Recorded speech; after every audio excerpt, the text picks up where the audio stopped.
Kirk Duckwall here with the Twin Cities Real Estate Show. Here to talk to you today about one of my least favorite forms in the Minnesota Purchase Agreement, and that's the addendum to the purchase agreement, seller contributions to buyer's closing costs. And the reason it's my least favorite form is because of how much confusion it causes. This is the form that most people refer to as seller paid closing costs. At the end of the day, though, it should really be called buyer financed closing costs, because what the buyer is doing is using this as an instrument to roll the closing costs into their financing so they don't have to bring as much cash to closing. And it's really important as a buyer and seller to understand this form and how it works to better help you with negotiation, because this form does affect the bottom line or the net amount to the seller. So let's say we have a gross amount of $250,000, or a gross offer of $250,000. By gross offer, I mean the offer on page 1 of the purchase agreement. And we have $7,500 in financed closing costs. We're going to multiply that by 0.97. That's the 7,500. And so that's going to give the seller a net offer amount of $242,500. So that's important to know. When you say you're making an offer at $250 but you want closing costs covered, you're really only offering the seller $242,500.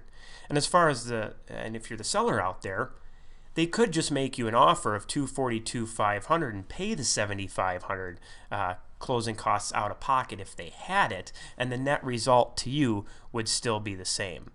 Think of the closing costs kind of like when you go to a car dealership and they say tax, title, and license. Do you want to roll that into the loan or pay that cash out of pocket? Well, this is the instrument to really roll that into the loan. And usually the buyer needs this money because they don't have the additional cash to bring to closing, as they may be using it to hit a certain percentage on their down payment. So when you are a seller countering or a buyer countering, you want to make sure you're calculating that net to seller amount. So let's say you are the seller and you're like, well, no, I really want $250,000 net. Then what you want to do is take the $250 and add back in the $7,500. So then your counter amount would be $257,500. The buyer gets their closing cost rolled in that they needed, and you're getting the net amount that you want. But if you understand that seller net, it's going to help you out extremely in the negotiation process.